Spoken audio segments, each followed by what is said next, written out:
Magandang gabi po. Hello. Magandang gabi po sa inyo. To all the viewers at dito sa church. So, welcome po sa study natin. Jesus Said Ministry Church po. Ika-295th midweek Bible service po natin ngayon. Actually, ngayon po talaga yung ika-8 taon na anniversary ng church. March 18 po yon nag-start, 2018. Kaya kami nagpapasalamat sa ating Diyos na siyang mayroong kinalaman sa gawain ito, sa gawain ng Panginoon.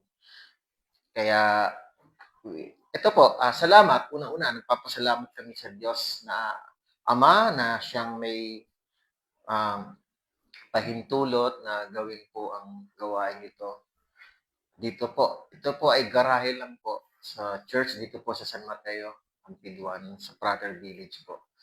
Kaya mga kapatid, kung kayo po ay malapit lang dito, kami po ay nag-iimbita sa inyo na maka-fellowship namin kayo, face-to-face, makausap. After ng Sunday service, may konting fellowship every other Sunday at minsan ay meron din may tinatawag na discipleship. Meron pa kaming dalawang teaching sa IBS na parables at epistles. Kung gano'n nga epistles nga ba? Or prophecy. Yeah. So,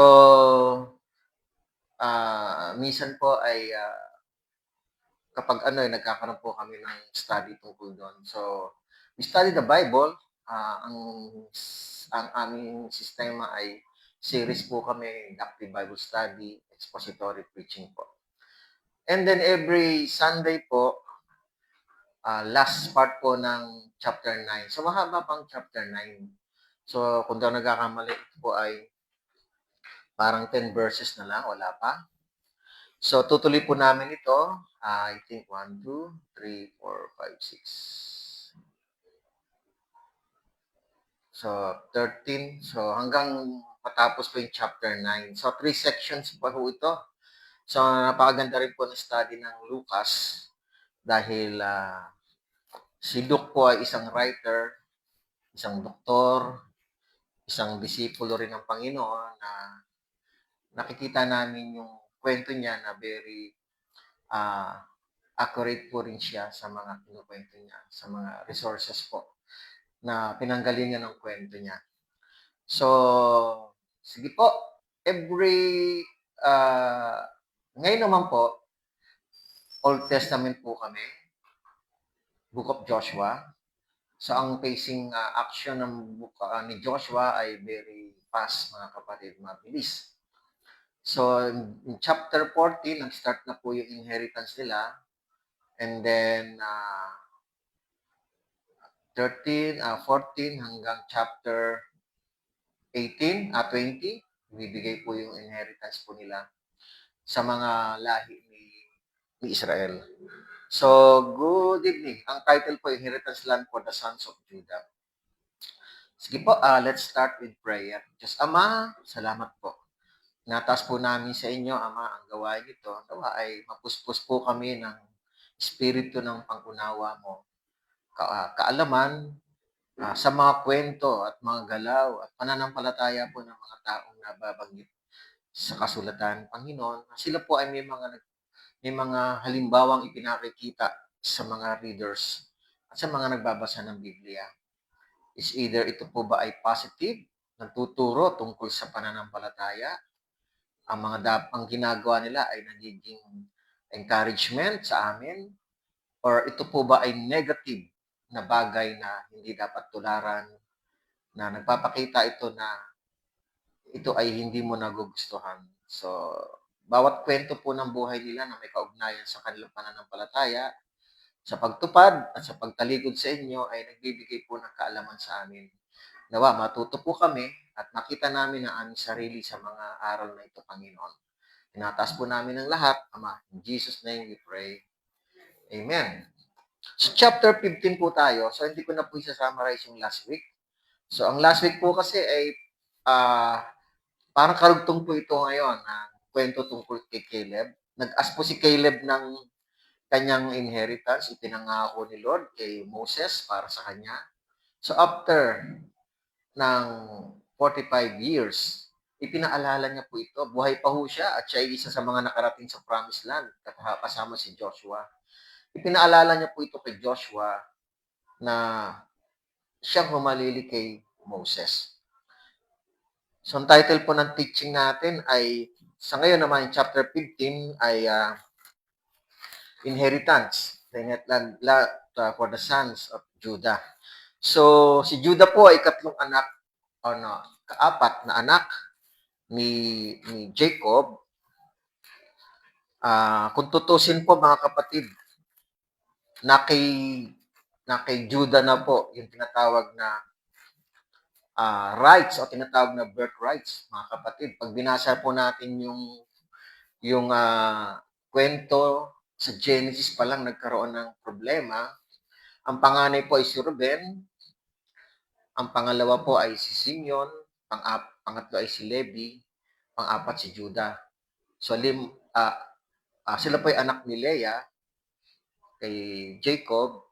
Si Ruben, may ginawa po siyang masama. Siya po ay sumiping sa asawang concubine, wife ni Jacob kay Raquel. So, nag-iasawa niya kaya siya ay sinumpa ni Jacob. Si Simeon at si Levi, sila po ay nagmasaker ng mga taga Shechem. Minasaker si Shechem dahil ni-rape po si Dina ni Shechem. In love si Shechem kay Dina, kapatid nilang babae. So, hindi matanggap ng mga anak ni Israel, lalo na si Simeon at si Levi. So, minasakit po nila yung mga lalaki doon. Pang-apat, si Judah. Kaya si Judah na po ang, kung titignan natin actually, yung tatlong yon ay sinumpa sila ng Lord through Jacob, no? And then si Judah, walang problema kay Judah. Now, but si Levi, mga kapatid, inalis yung sumpa niya doon sa Exodus chapter 32 or 31, kung hindi nagkakamali, or 32, nang bumaba si Moses galing sa Mount Sinai after 40 days of fasting. Tumanggap si Moses ng kautusan, batas. Pagbaba niya, nakita niya yung mga Israelita na nakabuo na po sila ng Diyos-Diyosan ng baka, gold calf. So sabi ni Moses, kung sino yung panig sa akin, pumunta sa kanya para labanan yung mga gumawa ng masama, na gumawa ng Diyos-Diyosan. Ang mga Levites ay pumunta sa kanya kay Moses. Kaya pinatay ng mga Levites yung kapwa nilang kapatid na gumawa ng rebulto na gold calf. So nasa 3,000 po yung namatay noon. So binawi ng Lord ang mga firstborn na dapat para kay Lord, binawi po yan, binigay po kay Levites, kaya mga Levi, sa anak ni Levi. Kaya ang mga anak ni Levi, sila po namamahala para sa Diyos na maglilingkod sa templo, sa mga gawain, sa magbubuhat ng mga tabernacle, magbubuhat ng gamit, magbubuhat ng mga material, mga religious item, like the Ark of the Covenant. So sila po yung inatasan doon. Nawala na yung parang pinakasumpa sa kanila ng Diyos na isinumpa ni Jacob. Kaya si Judah, siya yung may hawak ng tinatawag natin parang birthright. Dahil nga yung tatlo ay nagka-problema po yun. Kaya si Judah, siya yung malaki yung tawag dito, yung kanyang mana ng lupain. Kaya dito mga kapatid, let's start with verse 1. Sabi rito, Joshua 15, verse 1, ang naging lupain ng lipi ng mga anak ni Judah, ayon sa kanilang mga angkan, ay hanggang sa hangganan ng Edom, hanggang sa ilang ng Sin, sa kaduludulahang bahagi ng Timog. By the way, mga kapatid, in chapter 15 hanggang chapter 17, kasi doon sa Transjordan, andun na po yung mana ni Ruben, ni Gad, at saka yung kalahati ni Manasseh. Dito, sa chapter 15 hanggang 17, andito yung kalahati ni Manasseh para mabuo yung kay Manasseh. andito yung kay Judah, at andito rin yung kay Ephraim. So, 5 tribes, kung titignan natin, sa 5 tribes, maliban na lang doon kay sa Transjordan, itong 2 kalahati, si Judah, half of Manasseh, tsaka ah, kay Ephraim, ang gumawa ng technical description nito yung Diyos. Kumbaga sa ating meron tayong title plan or title plan ba? la, la, land title. Land title. May mga description na sa yung mga bearing numbers, may mga muhon, may mga points 'yon. So dito mga kapatid, in Judah, sa pamana kay Judah, half of Manasseh, dito na to sa loob ng Kanaan at sa loob at sa kabuuan ni Ephraim, ang Diyos ang gagawa ng tinatawag na parang cadastral map, more or less, o kaya yung technical description na tinuro ni Lord kay Joshua. But yung 7 lahi pa na beginning Joshua chapter 18, yung 7 lahi pa, dadaanan naman natin yon verse 1 to verse 10. Mag-a-appoint si Joshua ng mga surveyor. Each tribe may surveyor para ililigid nila yung mga lupain na mamanahin pa nila. So sila yung aatasan ni Joshua para i-survey. But the survey, lahat ng buong area ng buong Israel, ang pinaka-geodetic engineer dito ay ang Diyos mismo. Ang Diyos mismo, ang pinaka-geodetic engineer siya. Siya yung nakakaalam ng mga boundaries kung saan lang pwedeng ilagay ang mga Israelita. May batas po kasi si Moses na bawal mag-urong ng muhon, property bawal po yun. Kaya very clear po sa Diyos ang boundaries nila at eksakto po ito. Walang labis to, walang kulang po ito. Kaya ngayon, ito kay Judah, ang Diyos ang yung tinatawag na ancient technical description, ang Panginoon ang nito. Verse 1, sabi to, ang naging lupain ng mga anak ni Judah ay sa kalang mga angkan ay hanggang sa hangganan ng Edom. Pag tinignan natin yung mapa, nasa right side po yan sa pinakapaanan dito sa baba. Yung Edom, mga Edomites. Hanggang sa ilang ng Zin, sa kaduludulong bahagi ng Timog or yung South. Verse 1 hanggang verse 4, ito po yung South part ng mamanahin ni Judah. So verse 2, tuloy ko lang po. Okay. Yung notebook ko lumilipat lagi ito sa last week teaching. Teka lang ha. Yun. Okay. Verse 2, ang kanilang hangganan sa timog ay mula, sa south po yun, sa kaduludulong bahagi ng dagat na alat, mula sa Luok, yun yung tinatawag na bay, Luok o baybayin na nakaharap sa timog. Verse 3, ito'y papalabas sa dakong timog paakyat sa Akrabim at patuloy sa Zin at paakyat sa timog ng Kadesh Barnea at patuloy sa Hesron at paakyat sa Adar at paliko sa Sarka. So kung tingnan natin, nagsimula I think, siyempre, si Lord ang nagbigay ng sa baba, ng mga boundaries sa baba po yan. And then, verse 4, at patuloy sa Asmon at papalabas sa batis ng Ehipto. At ang labasan ng hangganan ay sa dagat. Ito ang inyong magiging hangganan sa timog. Okay, so yung dagat dito, perhaps pag tinignan natin yung mapa ng Israel, ang dagat po ay nasa kaliwa sa Mediterranean Sea. Okay, so yun yung part na southern part po na boundary. So, mahirap siyang ipakita sa mapa dahil yung iba dito hindi nag-a-appear sa mapa. Actually, mamaya meron akong i-share lang sa inyong mapa. Ito na yung kabuuan po ng Judah. Okay, so verse 5, ang hangganan sa silangan, so pag tinignan yung mapa, nasa ilalim siya, papunta siya dito sa isilangan, sa tinatawag na eastern part, parang pagano ng niya. Kung sa inyo po nakaharap, parang pagano siya. sa inyo nakaharap, ito yung south, tapos east, north, parang ganon. Parang paikot. Okay, si verse, ano tayo? Verse 5, ang hangganan sa silangan ay ang dagat na alat hanggang sa bunganga ng Jordan. So yung dagat na alat, di po ba? Yung alalim sa bandang Jordan hanggang sa bunganga ng Jordan. At ang hangganan sa hilaga, so ang hilaga is yun nga, no? I think ang hilaga is norte, tama? Okay.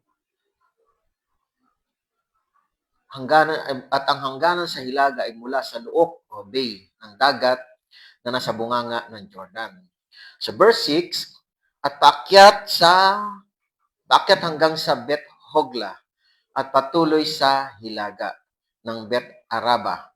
At ang hangganan ay paakyat sa bato ni Bohan na anak ni Ruben. Okay? Verse 7, ang hangganan, o yung boundaries po, ang hangganan ay paakyat sa Debir mula sa libis ng Akor hanggang sa hilagang paharap sa dakong Gilgal na nasa tapat ng paakyat sa Adumim na nasa timog ng ilog at ang hangganan ay patuloy sa tubig ng En-Shemesh at ang mga labasan iyon ay sa En-Rogel. Okay, mamaya ipa-flash na lang natin yung mapa para clear sa inyo. Verse 8, ang hangganan ay paakyat sa libis ng anak ni Hinom hanggang sa Jebuseo sa timog na siya ring Jerusalem. So makikita natin yan mamaya na kumbaga sa inyo, kung nakaharap kayo dito, pag ganun siya, andito po yung Jerusalem. Okay, mamaya babalikan natin, may dadaanan din tayong Jerusalem diyan mamaya. At ang hangganan ay paakyat sa taluktok ng bundok na naroroon sa harapan ng libis ni Hinom sa kanluran na nasa kaduluhang bahagi ng libis ng Repaim sa Hilaga. Okay, so nababanggit yung kanluran, no? Yung western part. Verse 9, ang hangganan ay umaabot mula sa yung boundary ay umaabot mula sa taluktok ng bundok hanggang sa bukal ng tubig ng Neptoa at papalabas sa mga lungsod ng bundok ng Efron. At ang hangganan ay umaabot sa Baala na siya ring Kiryat Jearim. Okay. And then verse 10, ang hangganan ay paikot mula sa Baala sa kanlurang hanggang sa bundok ng Seir at patuloy sa tabi ng bundok Jearim sa Hilaga na siya ring Chesalon at pababa sa Bet-Shemesh at patuloy sa Nimna. Ito yung western part na Timna. Ito yung western part na po, mga kapatid. Verse 11, ang hangganan ay papalabas sa tagiliran ng Ekron sa Hilaga at ang hangganan ay umaabot sa Ciceron at patuloy sa bundok ng Baala at papalabas sa Jabneel at ang mga labasan ng hangganan ay sa dagat. So, yung dagat na yun, yung Mediterranean Sea. Pag tinignan nyo yung mapa, makikita nyo ang Mediterranean Sea ay nasa left side. Okay, verse 12, ang hangganan sa kanluran ay ang malaking dagat at ang baybayin ito ang hangganan ng mga anak ni Judah sa palibot ayon sa kanilang mga anggan. So, ini-circle po ng Lord yung boundaries ng sakop po ng mga magiging mana ng mga anak ni Judah. Pakita natin yung mapa. Oh, sige. Sa verse 13 hanggang verse 19 kasi, sasabihin dito, halos karugtong po ito nung last teaching nakaraan, last week, kung paano nakuha ni Caleb yung pinangako sa kanya na Hebron. Kaya dito share natin. And then at the same time, tuturo ko na rin po yung magiging mana ni Caleb. Sige po, tingnan lang natin. Okay, so ito po yung mapa. Itong kulay, hindi ko alam kung anong kulay sa inyo to. Dito, kasi parang orange-brown. Saan? Yan. Okay. Okay. Ito po yung Judah. Wala mo na yung Simeon, kasi si Simeon sa chapter 18 pa ho yan. Si Judah, ito po talaga yung kay Judah. Okay? So, si Simeon ay siguro baka wala na siyang space. Sinigit na lang dyan. But anyway, ito po yung kay Judah. Yung Hebron, akala ko ano eh. Yung Hebron, andito po. Beginning verse 14. Tsaka yung Debir, ayan po, magkadikit po yan. Yan po yung pamamana kay Caleb. But ito po yung Judah, ito po yung boundary. Ito pinag-usapan natin kanina mula rito, paakyat po yan. Gumanon po siya. So, ganun po yung kwento na nadinig natin. And then, ito po yung kay Judah. Actually, yung Judah ngayon, andyan po yung Jerusalem. Magiging sentro po yan later on ng religious or ano man yung mga meron. Actually, ngayon nga, binobomba sila. Anyway, ito po siya ngayon. Judah. Okay, salamat po. Sana naintindihan niyo po.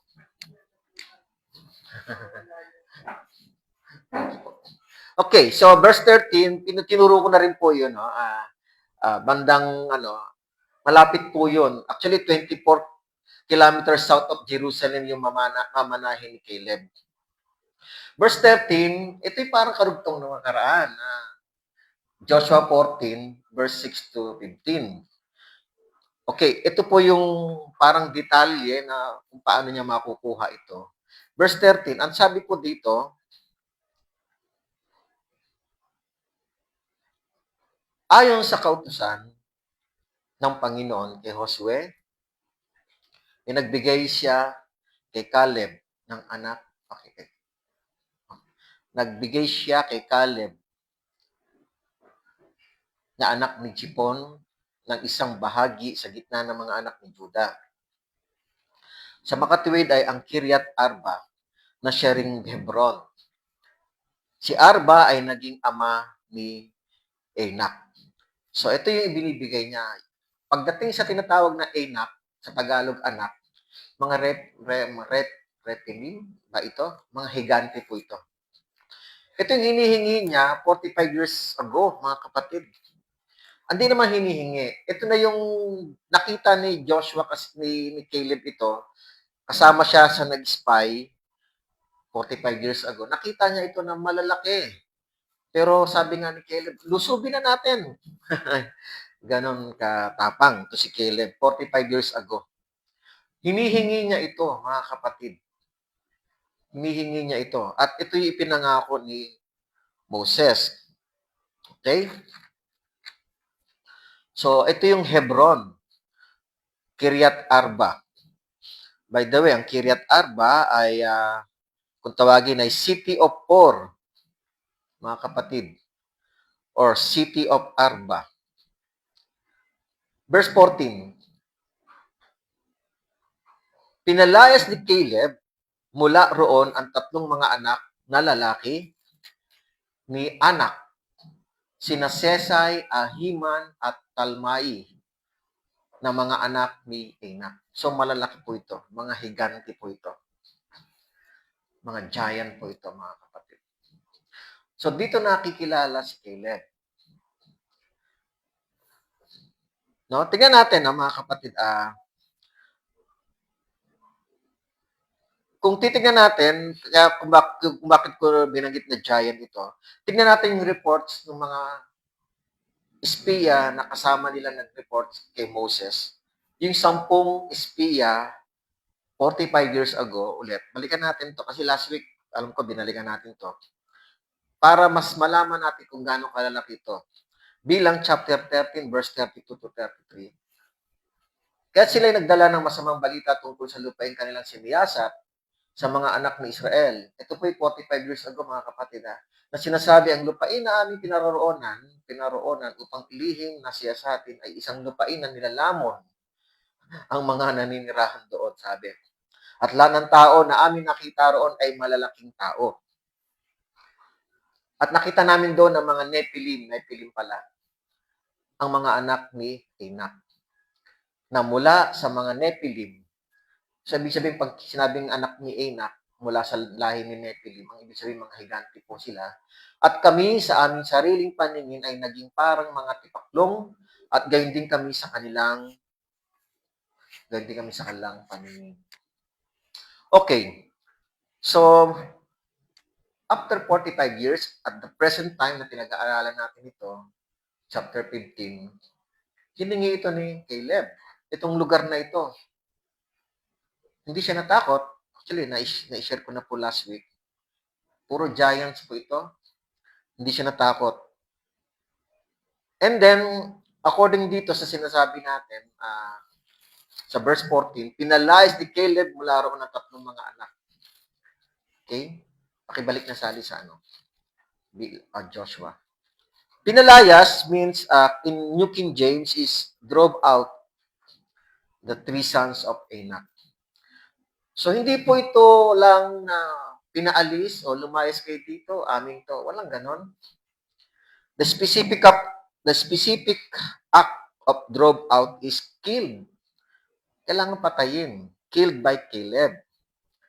Hindi po sila lalayas para sabihin mong lumayas lang.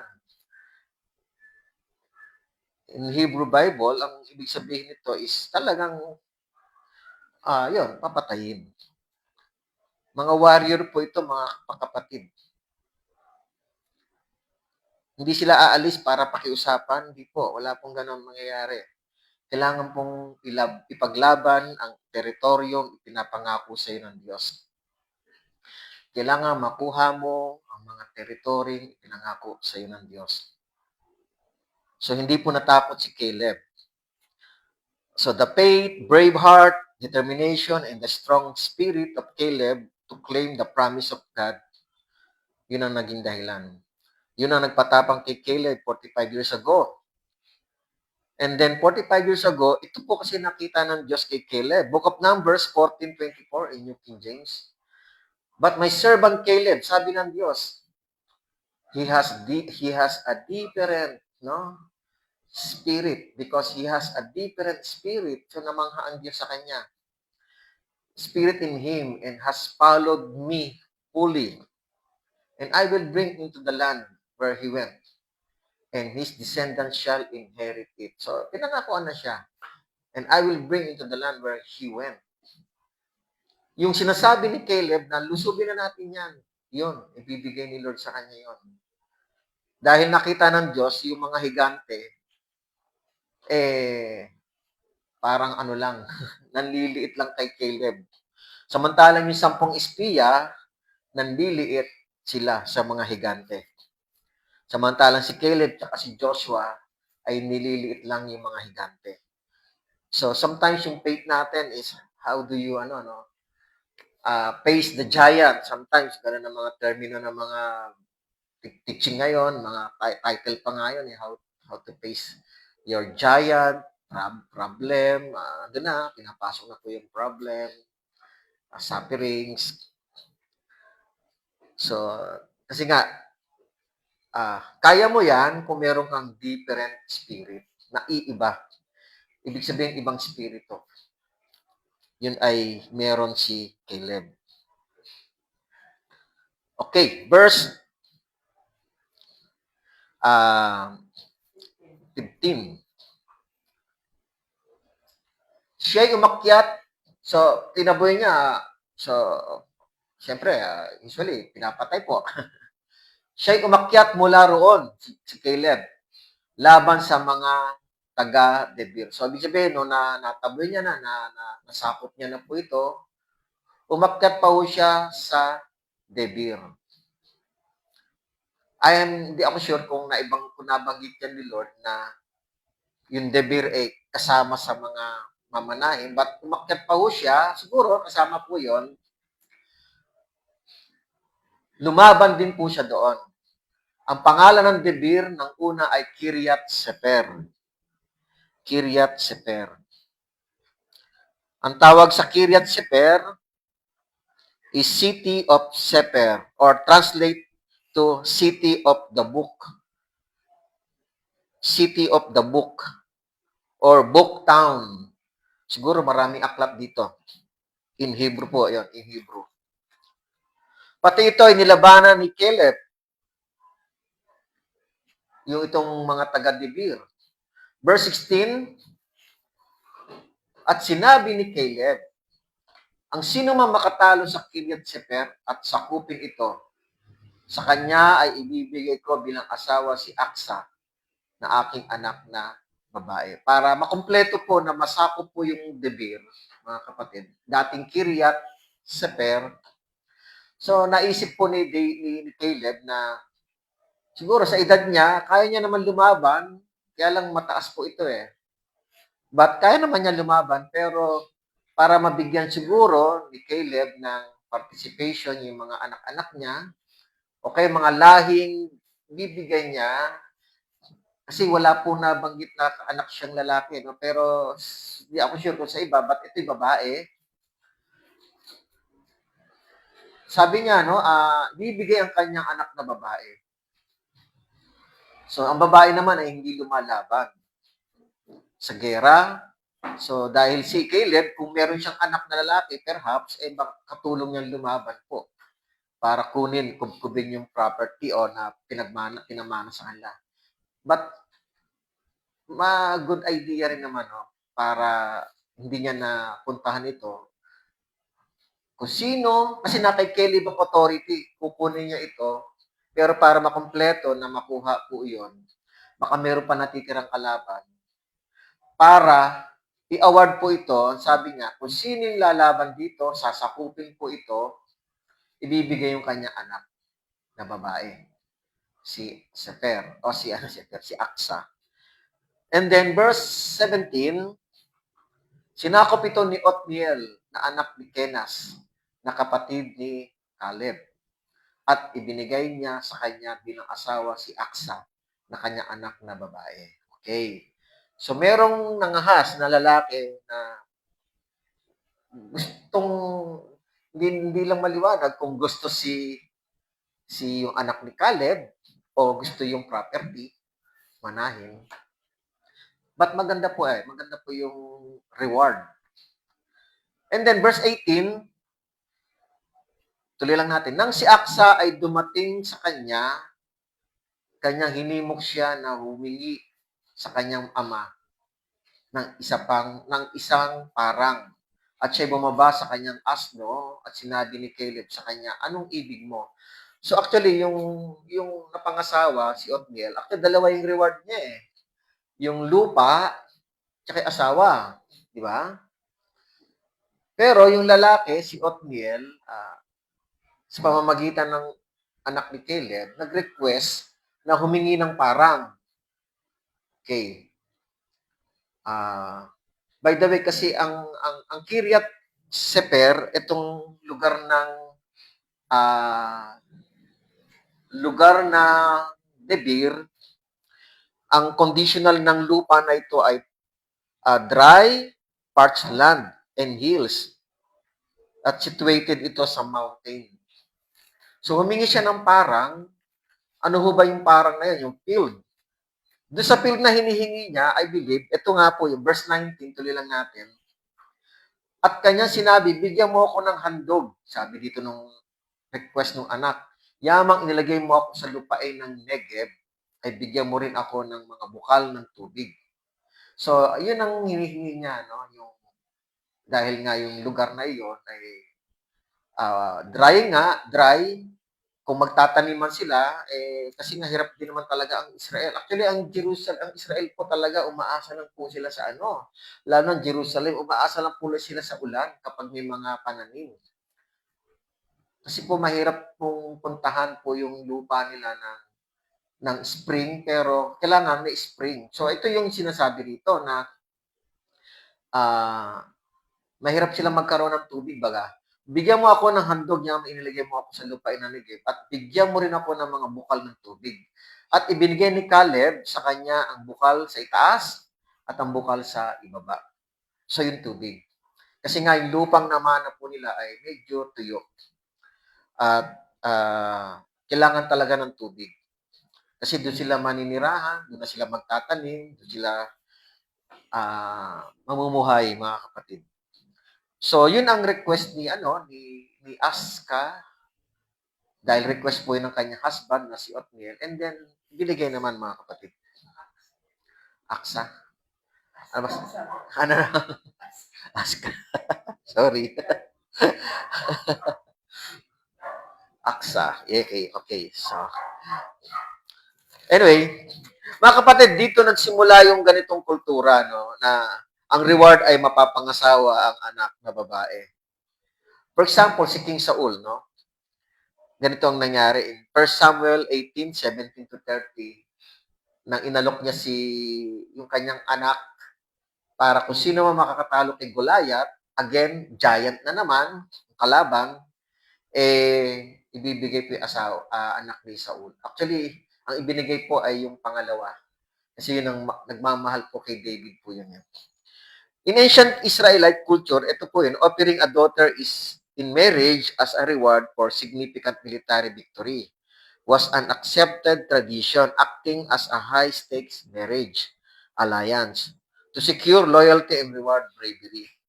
Isa rin itong paraan para ma-expand po yung family. Hindi ko pa nababasa kung meron pong anak na lalaki si Caleb, but babae po binanggit dito. Perhaps, wala po siyang anak. Tingin ko lang kung para ipamana sa anak. So, ngayon, nagkaroon na siya ng alliance. Yung anak ng kapatid niya, so naging pamilya na rin po niya yun. Nagiging anak niya na yun. So, isa yun sa mga kung sino yung makakapasa sa mga tests o kaya yung mga ganon, ang reward po yung mga anak, and then na-expand po yung family. Now, verse 20 to 63, ito po yung, diretso ko na lang pong babasahin, mahaba po ito. And then, ito po yung mga anak pa ni Judah. Kasi po, marami na pong henerasyon ang lumilipas, and then, ito pa yung mga anak pa na galing to kay Judah na siyang ikaapat na anak ni Jacob. And then, ito po yung mga anak, verse 20, ito ang naging pamanan sa lipi ng mga anak ni Judah ayon sa kanilang mga angkan. Verse 21, ang mga kaduluduluang lungsod ng lipi ng mga anak ni Judah sa timog sa hanggan ng Edom ay ang Kabsiel, Eder, Jagur. Ito po yung sa lower part, pag kayo po nakaharap sa mapa, yung nasa kanan bahagi sa baba. Ito po yun, verse 22. Sina, Dimona, Adada, Kedes, Hasor, Itnan, Zip, Telem, Bialot. Verse 25, bilis, no? Hasor, Hadata, Kiryot, Hesron, na siya ring Hasor. Verse 26, Amam, Shema, Molada. 27, Hasar Gada, Hesmon, Betpelet, Hazar Shual, Beerseba, Bisocha. Verse 29, Baala, Lim, Esem. Verse 30, El Tolad, Cecil, Horma. Verse 35, Siklag, Madmana, Sana. Verse 32, Lebaot, Silim, Ain, at Rimon. Lahat ng mga lungsod ay 29 siyam pati ang mga nayon ng mga iyon. So, lower part po yan sa kanan. Sa mababang lupain, Esteol, Sora, Asena, Sanoya, Enganim, Tapwa, Enam, Jarmut, Adula, sana ako? Verse 35. Adula, Soko, Aseka. Verse 36, sa Araim, Aditaim, Gedera, Gedertaim, 14 na lungsod, pati ang kanilang mga nayon. Verse 37, Senan, Hadasha, Migdal, Gad, Dilan, Mispe, Jokteel, Lakish, Boskat, Eglon. Okay? Kabon, Lamas, Sitlis. Actually, yung Lakish, makikita niyo po doon sa mapang pinakita ko kanina.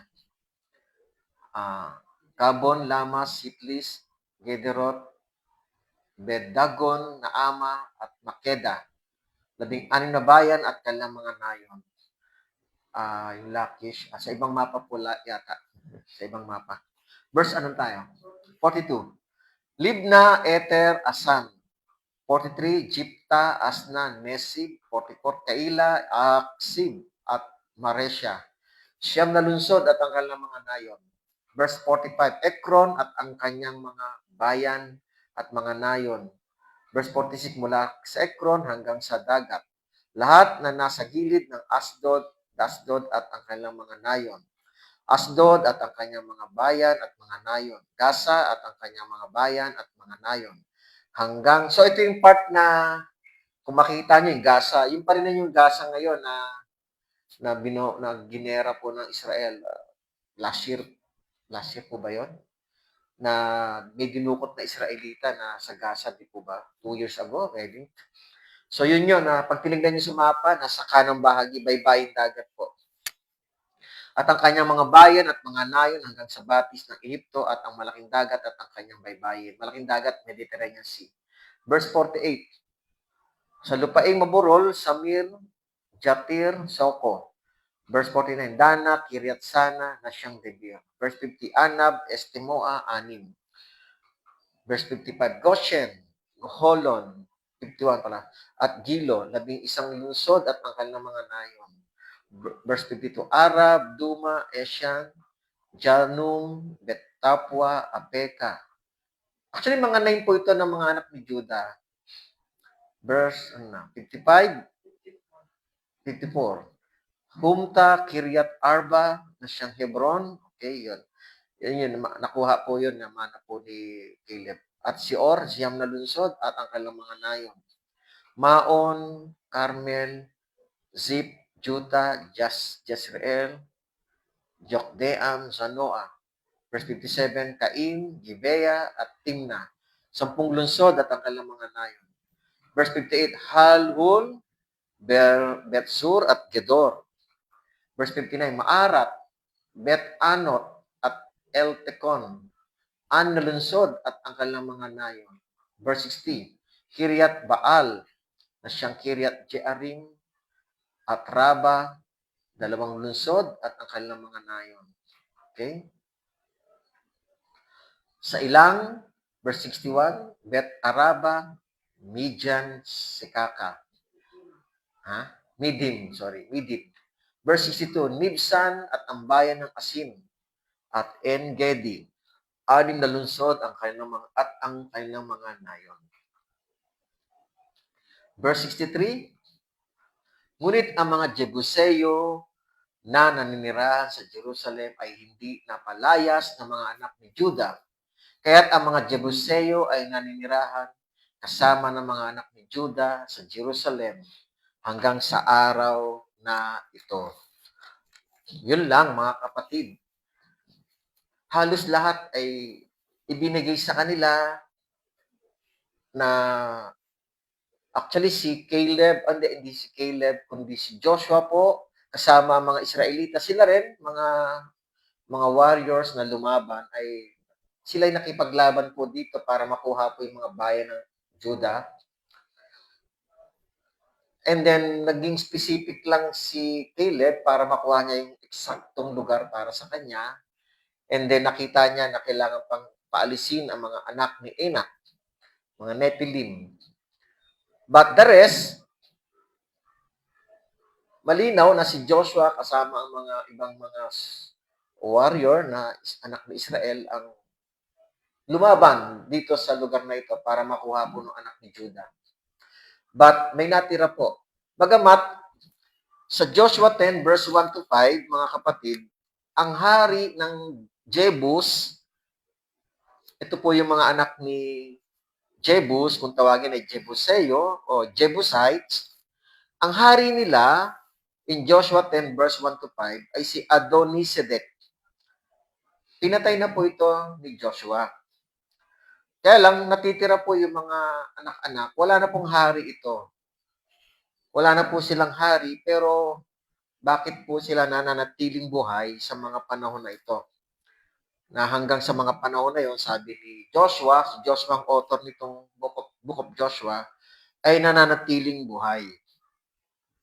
So, maraming labanan po na mangyayari po dito. Okay? By the way, ang Jebusites kasi meron silang Diyos-Diyosan. Ang pangalan ng Diyos-Diyosan nila ay si Sedek. So, itinugtong po yung pangalan ng hari, kaya Adoni Sedek, yung hari. Ang Diyos-Diyosan nila ay si Sedek. At natatagpuan dito yung Canaanites. Anak ni Canaan din naman ito. Ang mga Jebusites, anak din po ni Canaan. Kaya may mga Diyos-Diyosan din po dito, mother of Canaanites, yung Diyos-Diyosan nila ay si Asherah or si Anat. So magiging threat po ito sa kanila dahil nga ito yung bawal nga na pinagbabawal ng Diyos, utos pa ho ito kay Moses na kailangan paalisin nila to, lupigin nila to, patayin nila po ito para walang maiwan na baka sakali daw na sabi ni Lord kasi sasamba sila sa mga Diyos-Diyosan ng mga matitirang tao dito. Kaya ang plano ng Diyos is to eliminate all the tribes. Mga Jebusites, Perizzites, Canaanites, ang dami pong binabanggit doon. Mga 7 tribes pa ho doon, mga Amorites. And every tribes may mga kanya-kanya pong hari eh. Kaya nga 31 kings ang napatay po ni Joshua inside Canaan. 31 kings po. Ibig sabihin, yung 7 tribes na po yun, may kanya-kanya pa rin mga hari under sa for example sa Amorites ang pinakahari na kilala doon ay si Adoni-Sedek. So kilala po siya and then leader po siya dito. Siya po yung hari ng Jerusalem. Kaya noon pa lang mga kapatid, Book of Joshua, yung hari ng Jerusalem si Adoni-Sedek, leader na po siya ng mga ibang hari. Kaya doon pa lang, imposition ng Jerusalem is a location of, andun pa lang yung pagiging leadership, namumuno na kaagad. Pero itong magiging sentro ng Israel at sentro ng Judea later on, eh hanggang dito ay hindi pa rin nila na itataboy ang mga kalaban nila. Marami pong nag-attempt dito. In Book of Judges, in chapter 1, makikipag-away po ito, ang mga anak ni Judah ay tutulong po ang mga anak ni Simeon kasi sila po yung si Simeon kasi nasa loob siya ng property ni Judah kaya sila yung very close na anak. Magtutulong po yung dalawa para labanan po yung ibang mga Jebusites. Tingnan natin, Hukom chapter 1 verse 8. At ang mga anak ni Judah ay lumaban sa Jerusalem at sinakop ito. Pinatay nila ito ng talim ng tabak at sinunog ng apoy ang lungsod. And then, ganun din, nagtutulong-tulong po yung mga anak ni Jacob. Yung mga anak-anak po nila na nagtutulong sila. Katulad dyan, alam ko dyan, pag binasa niyo po yan, katulong niya si Simeon. And then, even yung mga anak ni Benjamin, lumaban din po sila. Hukom chapter 1 verse 21. Hindi pinalayas ng mga anak ni Benjamin ang mga Jebuseo kasi lumaban po rin sila nanirahan sa Jerusalem. Kaya't ang mga Jebuseo nanirahan kasama ng mga anak ni Benjamin sa Jerusalem hanggang sa araw na ito. Ibig sabihin, nagkakaroon ng labanan pero hindi napapalayas.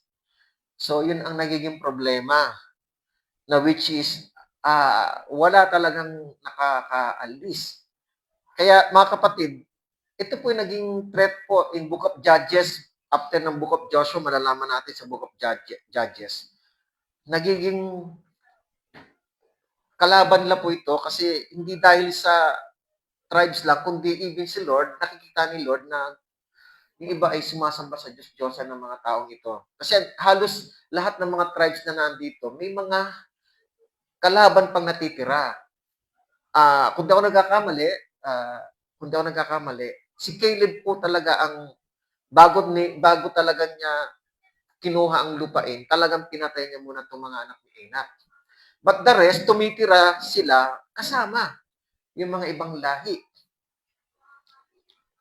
But 3 years later, hanggang 400 years later, the complete and total turnover ni Lord na itong Jebuseo na to, Jebusites na ito ay mawawala sa paningin ng Panginoon ay ah, mawawala ito sa pamamagitan lang ni King David. Because the Jebusites in biblical theology and spiritual interpretation are often viewed as a picture of sin. So matagal po itong mananatiling ganon sa mata ng mga Israelita. And the spiritual enemies that hinder a believer's walk with God. At darating ang panahon pa, 300 to 400 years pa, after this Joshua chapter 15, o kung pa-forward po natin, kay David lang po ito mangyayari na siyang kasama ng Panginoon. Tingnan natin, in 2 Samuel chapter 5, verse 6 to 10. Ang hari at ang kanyang mga tauhan ay pumunta sa Jerusalem laban sa mga Jebuseo na naninirahan sa lupain na nagsabi kay David, hindi ka makakapasok dito, kundi ang mga bulag at pilay ang hahadlang sa iyo. Minaliit po si David. Ibig sabihin, katapat lang daw ni David ang bulag at pilay. Ginanon siya ng mga Jebuseo, niliit po siya mga kapatid. Hadlang, na iniisip si David ay hindi makakapasok. Then verse 7, gayon may sinakop ni David ang kuta ng Zion na siyang lunsod ni David. Sinabi ni David ng araw na iyon, sino mang sumalakay sa mga Jebuseo ay umakyat siya sa inaagusan ng tubig upang salakay ng pilay at ang bulag na kinapopotan ng kaluluwa ni David na sinasabi. Kaya't kanilang sinasabi, ang mga bulag ay pilay ay hindi makakapasok sa bahay. Naninirahan si David sa kuta at tinawag itong lunsod ni David. So yung Jebusites, yung lugar, ay naging Mount Zion po yun, naging Zion. At itinayo ni David ang lunsod na palibot sa Milo hanggang sa loob. So wala pong nakakatalo po doon. Wala pong nakakasakop doon. Si David ay dumakila sapagkat ang Panginoon, ang Diyos ng mga hukbo ay kasama niya. Kaya pala nagtagumpay. So the same spirit kay Caleb, sabi ni Lord, different spirit, ganun din si si David. Both Caleb and David, pareho silang galing kay Judah. Because the Lord is with him. So mga kapatid, lahat po tayo, no, dahil ang Jebusites, ang picture ng Jebusites ay picture of sin, enemies that will hinder our way. No? For example, sa ating panahon, para siyang ano bang kalaban natin? Meron ba tayong Jebusites sa puso natin? Meron bang humahadlang sa atin na parang naghahari-harian?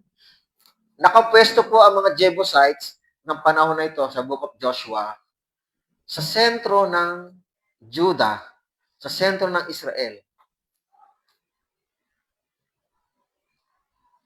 Kumbaga sa tao, ano po ba ang sentro ng ating buhay? Ang pinakakilala natin yung puso natin. Lahat ng mga lugar ay nasasakop ng Israel, but minsan yung the capital city or the center city, merong kalaban. Kumbaga sa puso natin, tayo ay physically naglilingkod, mind, pero minsan may problema po tayo sa puso natin. Meron pala tayong Jebusite sa ating puso. Dito naninirahan ang mga Jebuseo. So, ang Jebuseo ay picture of sins, picture of enemies, spiritual enemies. Kaya kapatid, meron po ba tayong kalaban sa puso natin? Na meron bang Jebuseo? Jebuseo, mga kapatid, may Diyos-Diyosan. Sila po ay may mga sinasambang ibang Diyos. Hindi Diyos ni Abraham, hindi Diyos ni Isaac, ni Jacob, hindi Diyos ni Joshua, hindi Diyos ni Moses. Ito ay Diyos-Diyosan. Hindi nila kilala ang Diyos. Baka naman we are serving the Lord, pero hindi naman natin pala kilala ang tunay na Diyos. Na ang puso natin ay sumasamba sa Diyos-Diyosan. Now, kung ganun man, mga kapatid, how do we overcome mga ganitong pagsubok kung ang mga kalaban natin nasa sentro ng ating buhay. So we have 4 applications, no, mga kapatid, sa study natin. So una-una, ano ba kalaban natin? Siyempre, mayroong spirit of devil. Resist the devil and his evil works. Ano po ba ang mga pinakikita ng mga Jebusites? Hindi kilala ang Diyos. Once na hindi kilala ang Diyos, tapos sumasamba ka ba sa ibang Diyos, you are serving and worshiping devil. Di ba sabi ni Pablo sa sa 1 Corinthians, makakapagsamba ba tayo? Basahin ko lang po, no, mga kapatid, sa 1 Corinthians, bago ko po i-flash po yung supporting verses niyan. 1 Corinthians chapter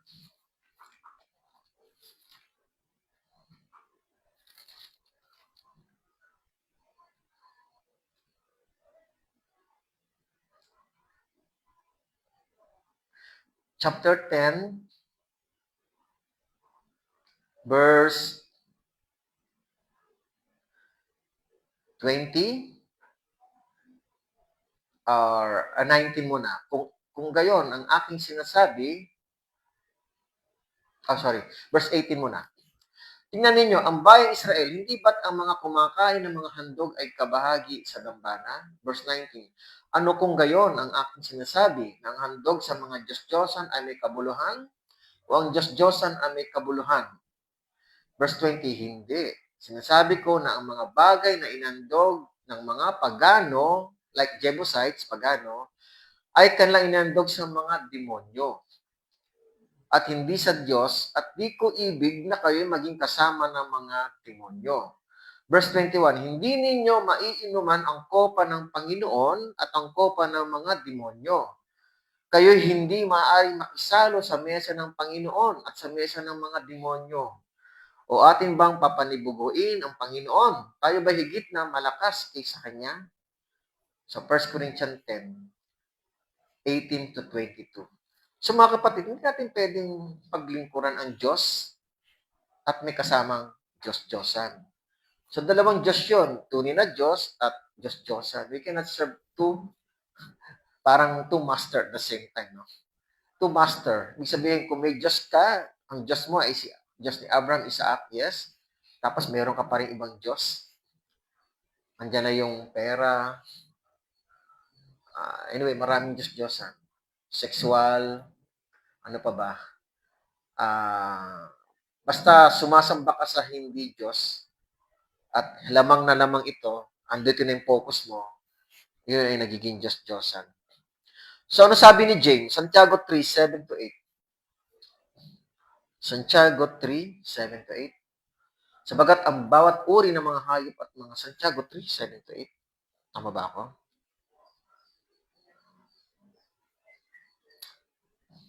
Teka lang, baka mali ako. Wait lang ha. Or yata. Sorry ha.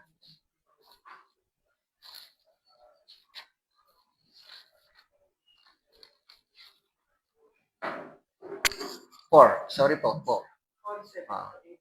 Kaya't pasakop kayo sa Diyos, labanan ninyo ang Diablo at siya ay lalayo sa inyo. Lumapit kayo sa Diyos at siya ay lalapit sa inyo. Maglinis kayo ng inyong mga kamay, mga makasalanan, at pabanalin ninyo ang inyong mga puso, kayong may dalawang pag-iisip. So tulad ng binanggit ko kanina, no, sa 1 Corinthians 10, 18 to 22 yata yun, may dalawang pag-iisip. Sabi nga ni Pablo, pwede ba nating pagsaluhan ang, ano ba binanggit doon? Tinapay? Sa paglilingkod, sa kakain tayo sa pagsasalo sa Diyos at sa Diyos-Diyosan. So, nagdadalawang isip. So, hindi po ganon, mga kapatid. So, Santiago 4, verse 4, 7 to 8. So, second application, walk with the Spirit of God. Walk with the Spirit of God, mga kapatid. No? Tulad ni Caleb, tulad ni David. And then, Galatians 5, 16 to 17. Subalit sinasabi ko, lumakad kayo ayon sa Espiritu at huwag ninyong bigyang kasiyahan ang mga pagnanasa ng laman. Sapagkat ang laman ay nagnanasa laban sa Espiritu at ang Espiritu ay laban sa laman. sapagkat ang mga ito ay laban sa isa't isa upang hindi ninyo magawa ang mga bagay na nais ninyong gawin. So number 1, resist the devil and evil works. Number 2, walk with the Spirit of God. Number 3, prayer in the Spirit. Ephesians 6:18. Actually, dulo po ito. Hindi ko na binanggit yung armor of God. Yung armor of God, yung mga 6, ano po yun, kino-compare ni Paul. But, ito yung pang-pito. Efeso 6 verse 18, manalangin kayo sa Espiritu sa lahat ng panahon. Sa bawat panalangin at pagsamo, sa lahat ng panahon, lalo na ngayon, mga kapatid. Grabe ngayon. Oh, let's pray to the Holy Spirit. Ang Holy Spirit ay makapangyarihan. Ang taas ng gasolina, taas ng krudo. Kami po nabigla. Taas ng kuryente, tubig. Ano pa? At maari, tataas ang bilihin. Tataas ang pamasahe. So, ito po sinasabi ni Paul. Manalangin kayo. Tayo po yan. Sa Espiritu sa lahat ng panahon. Lalo na sa panahon natin yon. Sa bawat panalangin at pagsamo. At sa bagay na ito ay maging handa na may buong pagtitiyaga at pagsusumamo para sa lahat ng mga banal. Prayer in the Spirit. So, anumang klase ng sitwasyon, lalo na ngayon. Lalo na ngayon. Ang daming nagpe-pray ngayon. Ang daming nananalangin na sana huminto na po yung gera sa Middle East.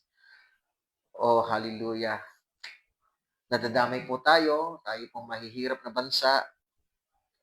And then, pang-apat, last, for application, read the scripture every day and obey.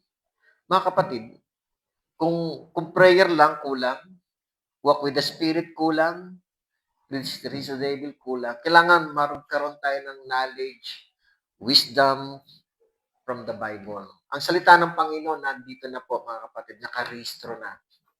Nakarehistro na po ito. So, kailangan natin, kung tayo po ay lingkod ng Diyos, kung tayo naniniwala sa Diyos, bilang lingkod ng Diyos, ini-equip tayo ng Panginoon through His Word. 2 Timothy chapter 3, verse 16 and 17. Ang lahat ng mga kasulatan ay kinasiyahan ng Diyos at mapapakinabangan sa pagtuturo, sa pagsaway, pagtutuwid, at sa pagsasanay sa katuwiran. Para saan? Upang ang tao ng Diyos, kayo po yun, tayo po yun, ay maging ganap na sasangkapang lubos sa lahat ng mga gawang mabuti. Ang salita ng Panginoon ay nagtuturo sa atin, nagtutuwid, sinasaway yung mali natin, at itinutuwid po tayo para gumawa ng tama. Upang tayo ay maging ganap, maging kagamit-gamit tayo sa Diyos para sa mabubuting gawa. Kaya mga kapatid, gusto ng Panginoon na gumawa tayo ng mabuti. Yung tinatawag na mabuting gawa. Napakahalaga po sa Panginoon. Gusto niya i-display po kayo, tayo. Sabi nga sa Mateo 5, verse 16, paliwanagin ninyo ng gayon ang inyong mga ilaw sa harap ng mga tao upang makita nila ang inyong mabubuting gawa at luwalhatiin nila ang inyong Ama na nasa langit. Kapag ang isang lingkod ng Diyos gumagawa ng tamang gawa, natututong tumanggap ng pagtatama ng Diyos at ng kanyang salita galing sa kasulatan. Pag gumagawa po siya, na-expose po yung gawa niya dahil sumusunod siya sa Diyos, nag-glorify po ang Diyos. Alam niyo mga kapatid, gusto ng Lord nag-glorify po siya sa atin. Sa mga ginagawa nating tama, matuwid. Gusto niya tayong mabago eh. Gusto niya tayong mag-transform tulad ng kanyang anak na si Jesus. Gusto niya maging tulad tayo ng kanyang anak. Yun naman eh, pag tayo pinuspos ng banal na espiritu, ang inaasahan ng Diyos sa atin, maging tulad tayo ng kanyang anak. Kasi banal na espiritu na po yan eh. So maging tulad tayo ng Panginoon. Kaya nga, let's pray. Let's walk with the Spirit. Let's pray in the Spirit. Kung mayroong pagsubok, kung may temptation ng mga demonyo, resist the devil. And prayer, and then siyempre read the Bible every day. So tandaan po natin, halos lahat po ng mga tribes ni Israel na magmamana ng mga lupain, may mga kalaban, may maiiwan at maiiwan. Some other commentary, sabi, baka sinadya ng Diyos para pwede. But anyway, basta ang malaga, nakaground tayo sa salita ng Lord. Let's pray down sa mga ganung bagay at manatili tayong tapat sa Diyos. Ano man mangyari sa mga pangyayari na nangyayari sa labas ng bansa na hindi natin kontrolado, for example, war, battle, pagtaas ng mga presyo ng mga gasolina, bilihin, hindi natin kayang kontrolin. Wala tayong magagawa kundi manalangin. Sige po, let's pray. Aming Diyos, salamat po. Maari ang Jebuseo ay hindi kaya ito, itong mga nangyayari, pagtaas ng mga bilihin, pagtaas ng gasolina, gera, na parang bumabagabag sa aming kaisipan sa gitna ng lahat. But anyway, Lord, maganda po ang inyong sinasabi sa gabi ito, Lord. Ano man po ito, nawa ay manatili po kaming tapat sa iyo, Panginoon. Ang mga Jebuseo ay mawawala po sa panahon pa ni David. Bakit po? Kasi dahil po si David ay kasama ninyo. Sinasamahan po ninyo. Kami naniniwala kapag ang lingkod ninyo ay sinasamahan ninyo, lahat ng labanan, even Caleb, ang labanan niya ay mga higanting mga tao. Even David, tinalo niya si Goliath, higanting tao. After Caleb, after David, sinusumunod, you Lord Jesus Christ. Kayo po ay anak din ni Jacob through Mary and Joseph. You are the picture of victorious God, victorious Lord. Kayo po ay larawan, Panginoong Yesus, ng pagtatagumpay. Dahil ang kinalaban niyo po ay giant din. Higit pa sa giant. Ang kinalaban ninyo, Panginoon, ay ang daigdig na ito. Ang sistema ng daigdig na ito na namumuhay sa dilim, namumuhay sa kasalanan, tinalo mo po ang lahat sa pamamagitan ng iyong kamatayan. At kayo po ay nagwagi sapagkat kayo muling nabuhay upang mapagtagumpayan ang labanang ito. Kaya Panginoon, tulungan niyo po kami na lagi namin tignan ang inyong mga ginawa, Panginoong Yesus. Sa aming buhay, ano man yung pagsubok, ano man yung mga difficulties ng buhay o sufferings man ito, tulungan niyo po kaming tignan namin ang ginawa ninyo na masigit ang inyong dinanas na sufferings, ngunit hinigitan mo po ito. Napagtagumpayan niyo po ito sa pamamagitan ng iyong pagmamahal sa amin, sa pamamagitan ng iyong pagmamahal at pagsunod sa Diyos Ama. Kaya Panginoong Hesus, salamat po. Tulungan niyo po kami maging tapat sapagkat hindi po kayo nagkulang sa amin. Buong katapatan ninyo kaming minahal, Panginoon. Ang katunayan po ay namatay po kayo sa krus.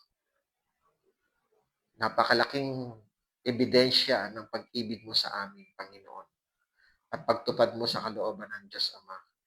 Purihin ka, Panginoon. Dalangin din po namin, Ama, ang kasalukuyang sitwasyon na hindi namin kayang kontrolin, kundi sa pamamagitan ng panalangin ay dinadaan po namin, Ama, sa ngalan po ng Panginoong Yesus, nawa magkaroon na po ng usapang kapayapaan sa pagitan ng naglalaban ng bansa, Panginoon, Israel, Iran, US. Nawa, wag na pong lumala po ito, Panginoon, at wag na makisali ang ibang bansa. At nawa, humupa na po ang galit ng mga puso ng mga tao, ng mga leader na ito. Dalangin namin, Lord, at nawa, wag maapektuhan.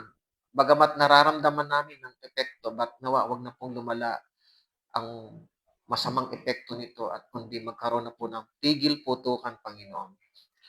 At maayos po ang lahat, Panginoon. At nawa sa mga negosyante po na na kayang kumontrol ng presyo ng lahat ng mga bilihin, kuryente man at mga tubig, dalangin namin ang puso nila na magkaroon po sila ng hangarin sa taong bayan na maglingkod, hindi para mag-business, Panginoon.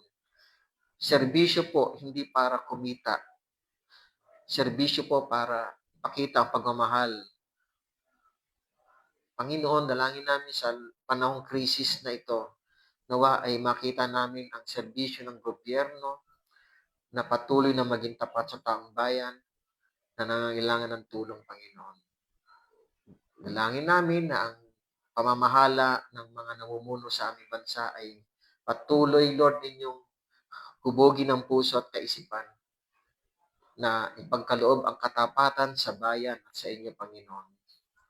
At nawa ay maramdaman nila sa puso nila ang nangangailangan tulong ng bayan sa ganitong sitwasyon. Lalo na mga businessmen, Panginoon,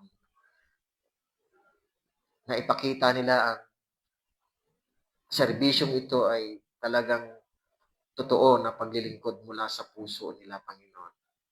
At hindi para pagkakitaan pa sa ganitong klaseng problema at krisis. Dalahin ko po, Ama, ito. Kaya, Ama, kayo na pong bahala, Ama, sapagkat kami walang kakayahan dito.